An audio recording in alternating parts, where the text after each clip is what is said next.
Well, welcome to New Mexico Rising. My name is Mandy. This week, we've got this. What was so interesting was that Stephen King wrote this book in 1969, and we're making this movie in 2024 when we shot it, but 2025 when it comes out, and like how still relevant it is. Such a high percentage of people saying that they were definitely inspired by seeing nature in the media, and that encouraged them to want to go outdoors. What we now know that we didn't know in several years ago, in years past, is really what's happening in the root cause of the condition. Why does the condition develop in the first place? What's happening on a deeper cell level causing ITP? What was surprising was how much Americans valued being out in nature and appreciating it for their own physical and mental well-being.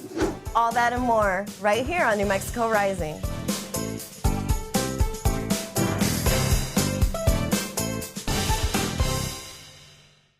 Bruising is usually nothing to worry about, but for people with ITP, it can be a sign of a rare and serious condition. September is National ITP Awareness Month, and there's news of a new treatment recently approved by the FDA. To walk us through what that means for patients, we're joined by Dr. Amit Mehta, hematologist and oncologist. Welcome, doctor. Thank you very much for having me. Pleasure to talk to you. Let's start with the basics. What is ITP and how does it show up in patients? Yes, so ITP, which stands for immune thrombocytopenic purpura, or immune thrombocytopenia as an abbreviated name as well, but ITP, a little bit easier to say, is a serious blood condition where one of the main cells in the bloodstream, called the platelet cells, they go down to very low or even dangerous levels, and these cells normally are meant to protect the body from bleeding or bruising. So you can imagine if it goes really low, you don't have that protection. People can have bleeding symptoms, bruising symptoms, and these can be quite serious, including sometimes life-threatening bleeding, for example. So that's why we care about the condition overall, that these are the main symptoms that can happen. It can be quite serious. Furthermore, other symptoms can also affect the patient living with ITP. So these are things like fatigue, concentration difficulties, stress, anxiety, depression, things that might be part of these symptoms people can feel living with such a condition like ITP is. What challenges do people living with ITP face day to day? A great question, and it's often many things that can come into play. So not only some of the symptoms like fatigue, stamina difficulties, it can affect their ability to work in the job they're having. They may have to change their schedule or their timing, for example. And when you have bruising or bleeding symptoms, you may have to kind of work around that. So people have bruising on their hands showing up, they might try to cover it up. They might try to wear different clothes, makeup, etc. So people may not like that because of the burden of the condition, not to mention the medical seriousness of having bruising or bleeding can also be significant. So these are things that people live with, and ultimately why we hope to make better breakthroughs, better therapies to help patients who have this condition be more stable medically, live with the condition in a more satisfactory way is our goal as blood specialists, as hematologists, to help patients in this regard. And September is National ITP Awareness Month. Can you tell me why awareness is so important? Yeah, great question, Amanda. And I personally feel as a physician, because coincidentally September is National ITP Awareness Month, as you say. So I feel that as a physician that these kind of awareness months really bring positive attention to patients who have these different conditions for which we bring awareness. So ITP specifically, people that have ITP, they're living with it. They want to get better therapies. They want to feel better. They want to have better results. That's where this kind of awareness can drive attention, drive more research, better therapies, better discoveries, as well as people out there who may have some of these symptoms, persistent or repetitive bleeding, bruising symptoms. They don't have a diagnosis. They're looking for answers. That's also where I feel these kind of attention of these awareness months can help people get an aha moment, talk to their medical provider, their primary care office, for example, and get the ball rolling to try to come to an answer. So that's why I personally feel this is a nice positive thing for the general public to bring attention to important medical diseases that may be affecting literally thousands across the country with conditions like ITP. And there's a new treatment available. What sets it apart from other options? Yes, a great question. So one of the breakthroughs, and just literally from a couple weeks ago, got approved. So I'm also happy to be here as a spokesperson on behalf of Sanofi in this regard, because this new medication was developed by them, by Sanofi. And so this medicine is called Wayrilz, spelled W-A-Y-R-I-L-Z, and it just got FDA approved by the United States FDA just a couple weeks ago, and is approved for adult patients with persistent or chronic ITP who have had an insufficient response to previous therapy. So now people can potentially get Wayrilz as a pill to directly treat the condition. And the way it's different is that what we now know that we didn't know in several years ago, in years past, is really what's happening in the root cause of the condition. Why does the condition develop in the first place? What's happening on a deeper cell level causing ITP? And so there's a pathway that becomes imbalanced or dysregulated as part of the immune system called the BTK pathway. But basically what it means is that Wayrilz as a pill can directly counteract or try to restore the balance of this imbalanced pathway that's in the human body causing ITP. And like all these things, of course, we test them in clinical trials. So just to make sure, is it indeed working the way we hope it works? And so in large phase 3 clinical studies, what was found is that patients who took Wayrilz had a rapid improvement and sustained platelet count improvement by taking this particular medication. There's also other things they looked at on the trial also, like how it helps fatigue, quality of life, other symptoms as well. But those are some of the key things, how it's different and how it can help patients by raising the platelet count up to much more medically safer levels. That sounds like a really good thing. Where can people go if they want more information about it, details or resources? Yes, so for details as well as things like side effects, for example, like any medicine, common side effects can happen. Some of these key ones, for example, just to mention briefly, nausea, abdominal pain, diarrhea, headache are some of the common ones that can happen, as well as monitoring for infection and liver function. We also have to recommend pregnancy, women of pregnancy age, childbearing age, to take effective contraception while on the medication and for at least 1 week after the last dose, and checking a pregnancy test beforehand, before starting the medication. But a website that has all that info where people with the condition can read, their family members, friends, is wayrilz.com, WAYRILZ.com. So that has all the full prescribing information, side effect details, et cetera. And of course, you can talk to your physician if it's appropriate for your specific case, for the patients going through it, because like any medicine, it may not be right for every patient out there. A lot of good info this morning. Dr. Mehta, thanks so much for being with us. Thank you very much, Amanda. My pleasure to come on. When families think about nature, they might picture parks or animals, but it's also the food we eat, the water we drink, and the resources we use every single day. The World Wildlife Fund is reminding us how connected we are to nature and why protecting it helps protect our families too. With us today is Terry Macko, Senior Vice President of Marketing and Communications at WWF. Welcome, Terry. Thank you. It's so great to be here today to talk about nature. Yeah, I love it, Terry. Thanks for being here. Can you start by explaining what the World Wildlife Fund does? Sure. World Wildlife Fund operates in nearly 100 countries. We are the world's largest conservation organization, and we've been around for over 60 years. Most people know us because of our work on endangered species, which started very early on, or they know us for our panda logo. But we learned years ago that in order to protect endangered species, you needed to actually protect the entire environment that surrounds them. And so whether that is an ecosystem that is forests or oceans or rivers and streams, everything in that environment needs to be protected for animals to thrive. But it's not just about animals, it's about humans too. We depend on nature. We need nature in so many ways. That is so true. How does nature show up in our daily lives in ways parents and kids might not notice? Sure. Well, you mentioned the connection to food and water and air, which are all critical and important, and people understand that. But what is surprising sometimes are the connections that we don't know about. For example, over 50% of the oxygen that we breathe comes from life in the ocean. And that life in the ocean, that's actually responsible for the main source of protein for over 3 billion people around the planet. Another surprising connection, 63% of our medications are derived from nature. So we really do depend on nature for our physical and mental well-being. And even something as unnatural as concrete comes from nature. The sand used in producing concrete comes from our riverbeds and our beaches. Those are things we don't always think about.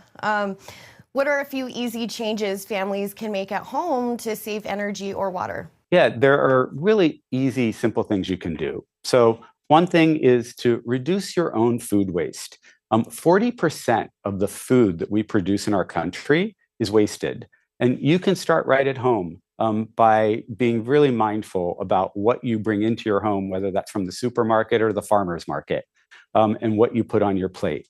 So not wasting food is a really important step to take. Also, reducing use of plastic. It's shocking that a dump truck worth of plastic is entering our oceans each minute of every day. If we want to stop that, we need to stop using as much plastic as we do. So use a reusable water bottle. Cut down on plastic in ways that you may not have thought of before. And a final easy tip is wash your clothes in cold water. Cold water uses 1/10 of the electricity as hot water.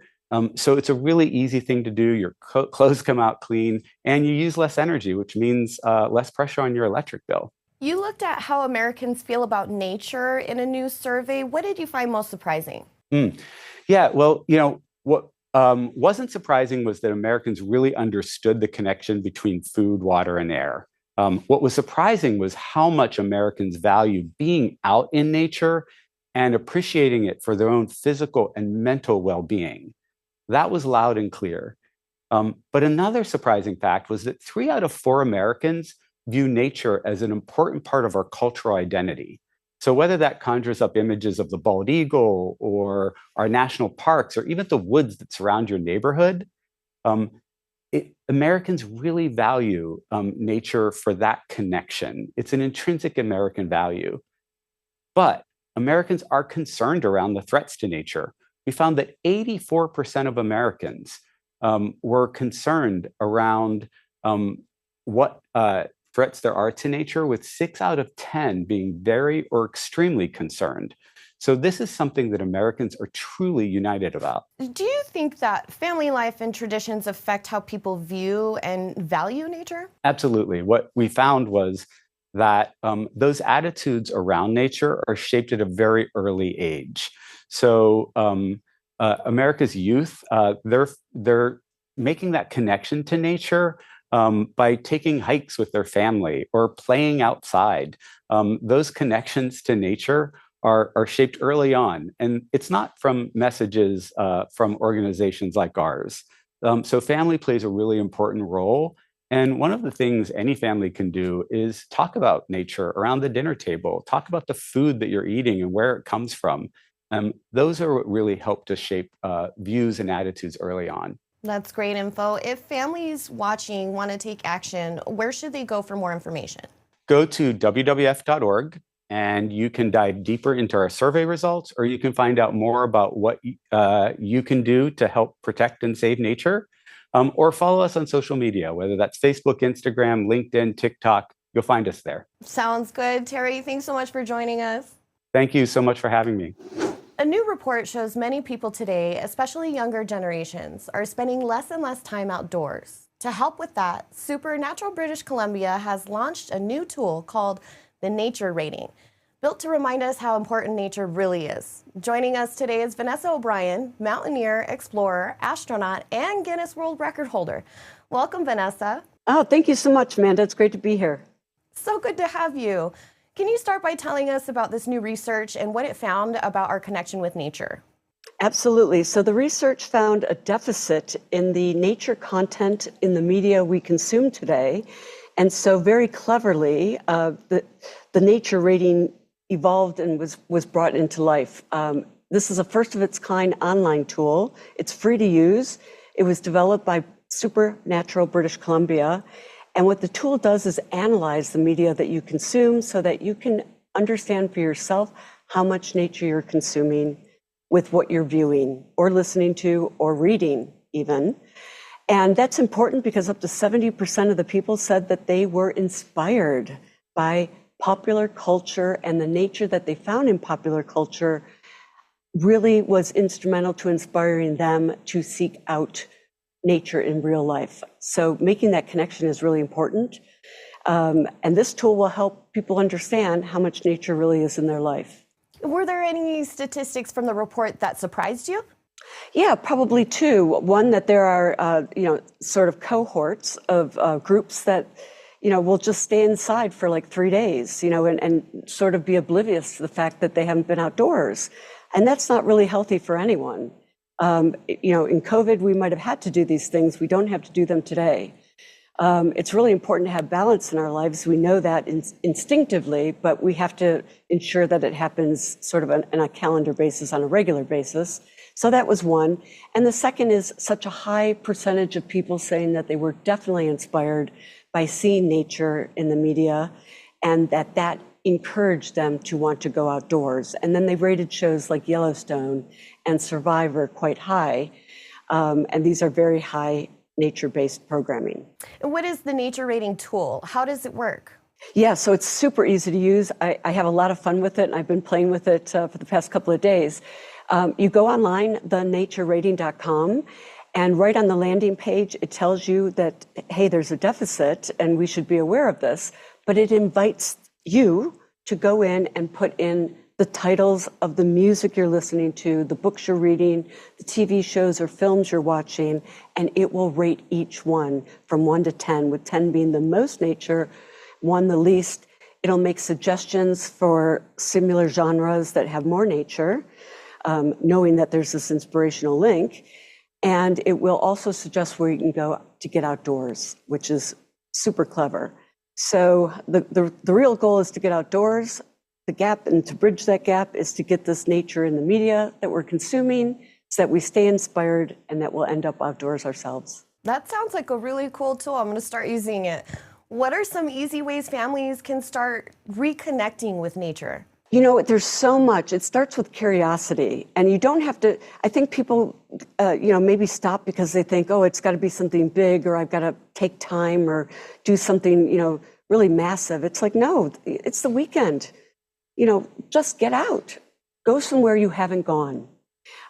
It's just so important, to get out of the repetitive patterns that we develop for ourselves, and to step outside of our comfort zone and do something different. Here in British Columbia, I've done things I've never done. I sailed for the first time, caught the wind. I was so excited, going like faster, under my control.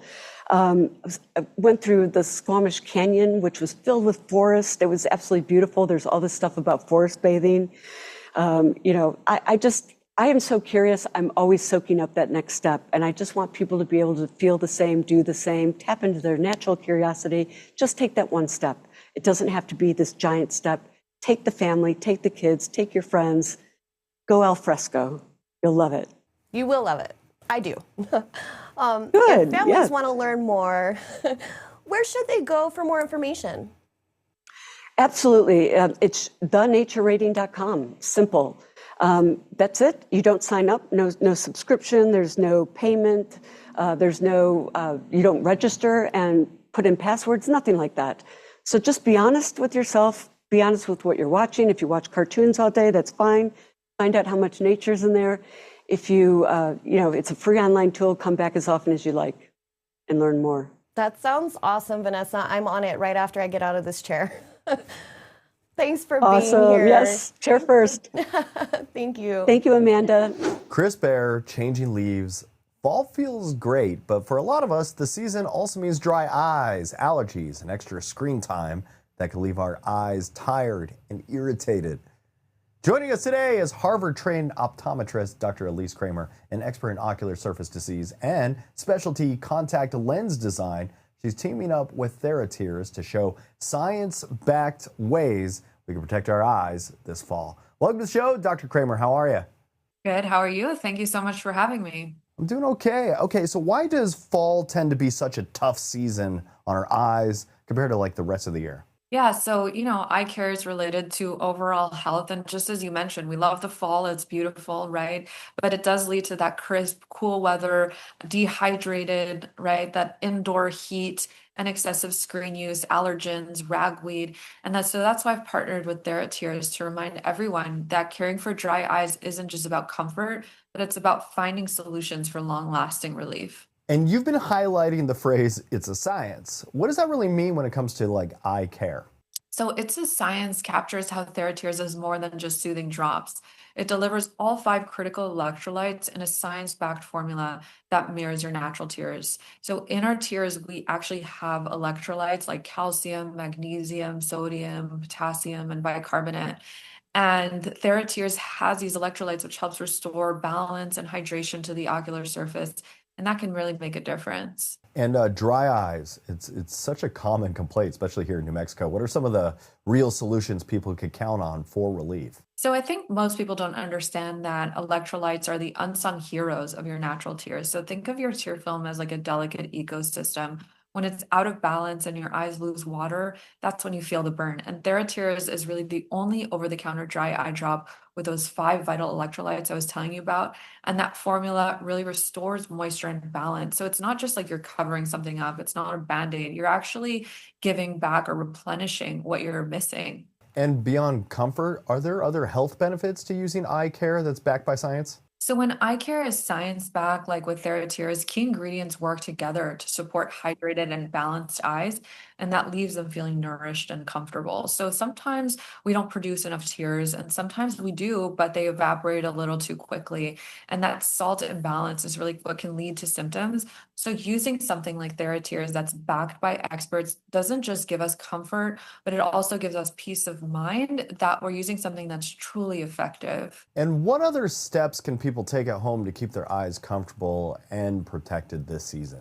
So everyone is so different and every eye is different. And TheraTears addresses that with options like preservative-free drops, gel formulas for overnight relief, and products for every day, all day. And this range really allows people to choose what works best for their lifestyle, whether they're working or outdoors or at night. But also don't wait until discomfort becomes a bigger problem, right? You can change things in your own environment like humidifiers, drinking more water. So staying hydrated really does help, blinking more, and taking breaks from our screens, which we all know is difficult, but so important. And for persistent dryness, using a science-backed formula like TheraTears can really, really make a difference. And so prioritizing our eye health now can actually lead to lasting comfort throughout the season. And finally, where can our viewers go for more information? Yeah, so you can get more information and resources on theratears.com. That's THERA tears.com. Dr. Kramer, thanks for joining us this morning. Thank you. Stephen King fans, this one is for you. His very first novel, The Long Walk, is finally on the big screen. From Francis Lawrence, the director behind The Hunger Games, comes a chilling thriller that asks the haunting question, how far would you go? One of the emotional anchors of this film is Judy Greer, playing Miss Garrity, the devoted mother of Ray, the story's central character. Judy, welcome to the show. How are you? Hi, thank you for having me. Okay, this story has been a favorite of King fans for decades. What stood out to you about The Long Walk when you first read the script? I was really scared of having to see these boys lose their lives. It stood out to me how, I guess what was so interesting was that Stephen King wrote this book in 1969, and we're making this movie in 2024 when we shot it, but 2025 when it comes out, and like how still relevant it is, and how you can tell a story about universal themes and that it works no matter what year it comes out. It's always a story about connection, about, I mean, to me, like I see a lot of positive in this story. I see the beautiful relationships that are built, the grace that these men offer each other, and the love and connection. Your character, Miss Garrity, she brings so much heart to this intense survival tale. How did you approach balancing her love for her son with the fear of letting him go? Well, That much, I can see. I felt, how did I balance my love for him with letting him go? You know, I have a stepson who's 25, and as much as I want to control his life and I want him to do everything that I think he should do because I know that I'm right all the time about everything, we can't control our kids. We have to let them go. We have to give them agency. I mean, I think that's a really literal answer. I think in the world of this story, you know, she doesn't have a choice. And I think these boys don't have a choice. It's voluntary, but you have to sign up for the long walk. So there's really nothing that can be done. But I balance like trusting that I suppose what's meant to happen will happen.